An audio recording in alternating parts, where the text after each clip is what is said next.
Assalamualaikum warahmatullahi wabarakatuh. Nama saya Muhammad Syakil Arsyad bin Muhammad Razali dan hari ini saya akan membentangkan krisis keimanan dan moraliti di dalam aspek isu-isu akidah dan akhlak Islam dalam masyarakat kontemporari di bawah bimbingan Dr. Saidah Khadijah Ahmad. Kita akan tengok pada next slide, iaitu asas pembentukan masyarakat Islam. Okey. Mereka ini terbahagi kepada dua, iaitu akidah dan akhlak. Dan maksud kepada akidah ini ialah akidah ini mewakili keyakinan yang teguh dan keyakinan yang tidak tergoyah kepada Allah Subhanahu Wa Taala, rukun iman dan juga prinsip-prinsip asas Islam.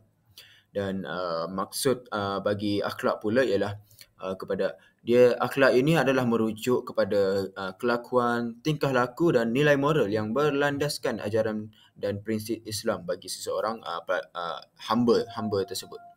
Dan kita akan tengok kepada keperluan untuk masyarakat seimbang. Kekuatan masyarakat beradab, masyarakat madani ini bergantung kepada keseimbangan, kemantapan rohani dan keharmonian sosial. Walau bagaimanapun, kita dapat tengok cabaran kontemporari yang didorong oleh pengaruh moden, media sosial dan pendidikan rohani yang lemah menyebabkan penghakisan nilai Islam yang ketara hari ini.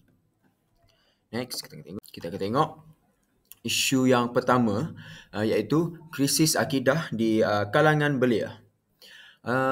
Ini kami memerhatikan peningkatan yang membimbangkan dalam ideologi yang mencabar kepercayaan asas Islam di kalangan generasi muda yang menunjukkan krisis akidah yang mendalam ataupun merosot. Dan yang pertama iaitu ideologi sekular yang memberi maksud kepada kebangkitan liberalism, atheism dan agnostikism yang menggalakkan keraguan tentang kewujudan Tuhan ataupun kaitan agama. Perkara ini dapat memberi pengaruh kepada pelajar yang akan melanjutkan pelajaran di luar. Kalau di dalam bahasa kita dikenali sebagai kejutan budaya. Yang kedua iaitu skeptisism yang meluas. Semakin ramai belia mempersoalkan kewujudan Tuhan ataupun memilih untuk meninggalkan iman sama sekali apabila perkara ini terjadi kebiasaannya kerana pelajar tersebut dia berjauhan dengan ibu bapanya dan tiada pengawasan daripada ibu bapanya dan mereka tidak teragak-agak untuk meninggalkan iman mereka yang lemah itu. Dan antara faktor yang menyumbang kepada perkara ini iaitu pengaruh barat dan media. Pendedahan kepada ideologi barat ini barat sekular dan kandungan yang tidak disemak melalui media sosial. Terdapat juga perkara yang baik tetapi kebanyakannya banyak yang tidak baik kerana ianya bercanggah dengan agama kita. Dan seterusnya kita akan tengok kepada kurangnya pendidikan agama. Pengetahuan agama yang tidak mencukupi dan kerosakan dalam bimbingan keluarga dan bimbingan rohani. Perkara ini selalunya terjadi apabila di rumah ibu bapa tidak menerapkan amalan ataupun tidak memberikan pencerahan kepada anak-anak untuk ikuti contoh-contoh Rasulullah sallallahu alaihi wasallam. Dan terakhir sekali kita akan tengok kepada globalisasi yang tidak terkawal. Kesan globalisasi dan hiburan yang membawa kepada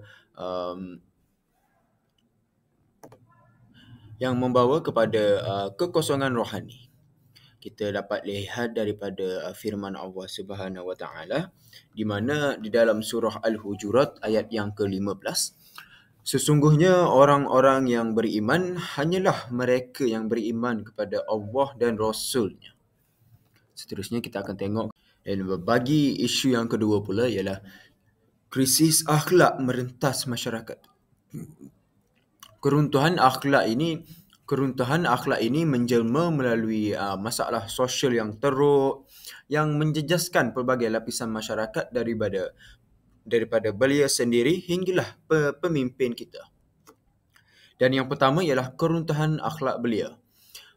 Perkara ini sudah sering terjadi pada zaman kini di mana pelajar hilangnya rasa hormat dan adab terhadap ibu bapa dan juga guru di sekolah. Perkara ini memberi impak yang besar di dalam aspek keberkatan. Apabila tiada keberkatan daripada ibu bapa dan juga guru, maka tidak ada gunalah kita menuntut ilmu. Dan seterusnya kita akan tengok kepada etika kepimpinan. Etika kepimpinan ini mengambil aspek daripada pecah amanah, salah guna kuasa dan rasuah yang berleluasa dalam jawatan kuasa. Perkara ini kita dapat tengok pada zaman kerajaan yang sekarang, bahkan bukan sekarang, daripada dulu-dulu lagi. Dan apabila seseorang itu mempunyai sesuatu kuasa yang tinggi, dia mula untuk memecahkan amanah, menyalahkan guna kuasa dan rasuah yang berleluasa di dalam masyarakat kita kini. Ketiga, kita akan tengok kepada isu trust. Isu trust ini merujuk kepada kegagalan yang meluas untuk menghayati dan mengamalkan akhlak Islam yang sebenar. Dan akhir sekali kita akan tengok kepada penyakit sosial yang meningkat. Lonjakan penyakit sosial seperti buli cyber di zaman kini yang makin banyak, bahkan sehingga dapat membuatkan mangsa itu membunuh diri, dan aktiviti seksual terlarang seperti zina, penyalahgunaan dadah dan jenayah moral yang lain. Dan perkara-perkara ini kita dapat lihat telah menjadi sesuatu perkara yang normal pada masa kini. Dan perkara ini kalau tidak dibendung dapat memberikan kesan yang sangat buruk. Dan Nabi Muhammad SAW adalah teladan tertinggi dari akhlak yang sempurna seperti yang ditegaskan dalam Al-Quran sendiri, iaitu firman Allah di dalam surah Al-Qalam ayat yang keempat. Dan sesungguhnya engkau, wahai Nabi Muhammad SAW, berada di atas akhlak yang agung, yang paling tinggi, yang paling agung. Sebab itulah kita sebagai umat Islam perlu meniru ataupun mengikut contoh-contoh teladan yang diberikan oleh Rasul kita tersendiri.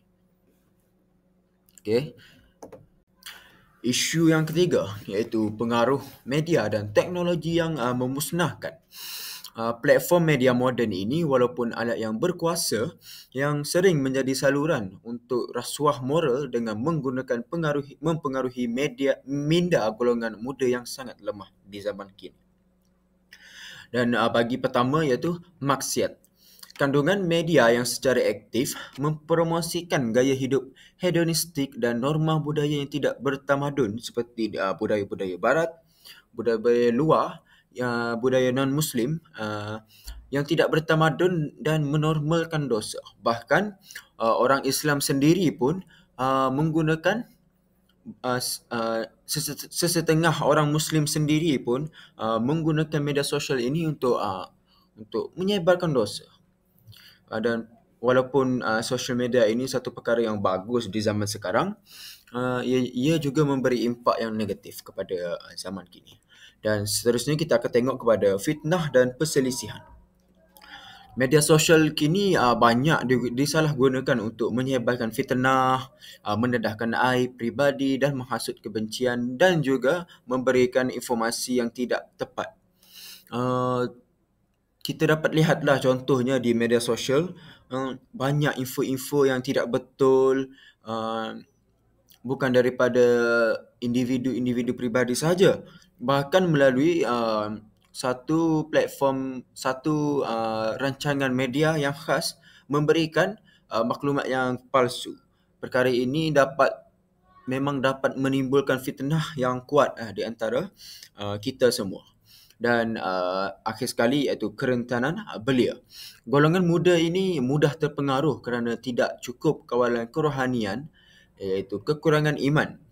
Perkara ini macam saya sebutkan tadi, bermula daripada rumah lagi. Sebagai ibu bapa menjadi peranan utama memberi didikan agama yang cukup kepada anak-anak kita ini, menjadi contoh kepada anak-anak kita. Dan ajaran Islam juga menekankan kepentingan mengesahkan maklumat sebelum bertindak ke atasnya, seperti firman Allah Subhanahu wa taala, iaitu di dalam surah Al-Hujurat ayat yang ke-6. Hai orang-orang yang beriman, jika datang kepadamu orang fasik membawa suatu berita, maka periksalah kebenarannya dahulu. Ayat ini menyuruh kita untuk selidik dahulu berita yang disampaikan itu sahih ataupun tidak, supaya tidak timbul fitnah antara manusia dan umat-umat Islam, bahkan umat yang bukan Islam. Dan kita akan tengok langkah-langkah menyelesaikan masalah ini, iaitu melalui pendekatan Islam yang menyeluruh. Untuk menangani krisis ini, kita ini memerlukan pendekatan pelbagai aspek yang berakar dari prinsip Islam, memfokuskan kepada pendidikan, keluarga dan juga kepimpinan. Yang pertama iaitu memperkukuhkan pendidikan akidah. Perkara ini memberi aspek kepada sekolah, institut pengajian. Pihak-pihak yang tinggi perlulah memantapkan pendidikan Islam di semua peringkat sekolah, terutamanya sekolah dan rumah. Menggalakkan aktiviti kerohanian seperti tazkirah, usrah dan halakah ilmu, kumpulan belajar secara berkumpulan. Perkara ini bukan sahaja memberi berperanan daripada sekolah, tetapi daripada rumah juga, seperti usrah. Usrah di kalangan keluarga memberikan tazkirah melalui kita ambil melalui sumber yang sahih, supaya iman anak-anak ini dapat diperkuatkan lagi dan mengelakkan perkara-perkara seperti kemungkaran Allah ini berlaku, dia akan lakukan. Seterusnya, peranan ibu bapa dan masyarakat. Peranan ibu bapa ini perlulah mendidik anak-anak dengan kasih sayang dan belas kasihan, memberikan contoh hidup akhlak Nabi Muhammad kita tersendiri sallallahu alaihi wasallam sebagai suri teladan. Kita perlulah mengambil contoh Nabi Muhammad daripada Nabi Muhammad sallallahu alaihi wasallam di dalam cara mendidik anak, membelai isteri, dan banyak-banyak semua aspek. Kerana Nabi Muhammad sallallahu alaihi wasallam ini berada di tingkat yang paling atas di dalam aspek akhlak. Yang ketiga iaitu penggunaan media yang beretika. Aktif menggunakan media dan teknologi untuk dakwah dan ilmu dapat mengalihkan fokus daripada hiburan semata-mata. Kita dapat tengok bahawa sekarang ini di zaman di abad yang ke-21, teknologi yang makin canggih kian hari bukan sahaja memberikan keburukan. Kita sebagai penggunanya tersendiri yang berwibawa, yang berintegriti, perlulah menggunakan platform media seperti TikTok, YouTube dan Instagram. Dengan menyebarkan dakwah, kita boleh ambil video-video ustaz yang memberi ceramah dan letakkan di dalam platform kita.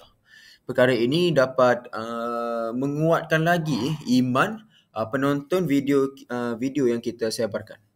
Dan akhir sekali, mengintegrasikan nilai di dalam kepimpinan. Pemimpin mesti menjiwai akhlak mulia Nabi Muhammad sallallahu alaihi wasallam yang susah kita tengok, memberikan qudwah hasanah, contoh yang baik kepada rakyat. Kerana rakyat ini akan mengikut contoh daripada pemimpinnya tersendiri. Rakyat memilih pemimpinnya untuk memberikan contoh yang baik supaya rakyat ini dapat meniru apa yang diperlakukan olehnya. Kerana itulah kita penting dalam memilih pemimpin kita sendiri. Seterusnya, kesimpulan. Dan secara kesimpulannya, kita akan kembali kepada sumber. Yang pertama iaitu asas masyarakat. Akidah yang teguh dan akhlak yang cemerlang adalah tonggak yang amat diperlukan untuk membina masyarakat madani yang berjaya dan berakhlak. Seterusnya, akibat kelemahan kita, kelemahan iman kita. Kekurangan dalam dua aspek teras ini, iaitu akhlak dan akidah, secara langsung akan membawa kepada kemerosakan moral dan perpecahan sosial. Kerana apabila tiada lagi kita kekurangan akhlak, kita akan menampakkan diri kita ini sangatlah kurang ajar dan akan mengakibatkan perbalahan pergaduhan antara sesama kita. Dan akhir sekali iaitu laluan ke hadapan. Penyelesaian Islam ini melalui pendidikan, dakwah dan khudwah hasanah seperti yang saya sebut tadi, teladan yang baik adalah ubat yang penting untuk penyakit masyarakat kita. Dan petunjuk untuk kehidupan pula, dan umat Islam ini mesti tanpa syarat kembali kepada Al-Quran dan As-Sunnah sebagai panduan hidup yang muktamad dan lengkap. Kita dapat tengok bahawa apabila kita tengok apabila kita berpandukan Al-Quran dan As-Sunnah, betapa baiknya seseorang itu dan bagusnya akhlak dia apabila dia berpandukan kepada ajaran Al-Quran dan As-Sunnah. Perkara ini sangat mulia. Dan ini adalah sumber-sumber rujukan yang saya ambil, dan itu sahaja daripada saya. Wabillahi taufiq wal hidayah. Wassalamualaikum warahmatullahi wabarakatuh. Terima kasih.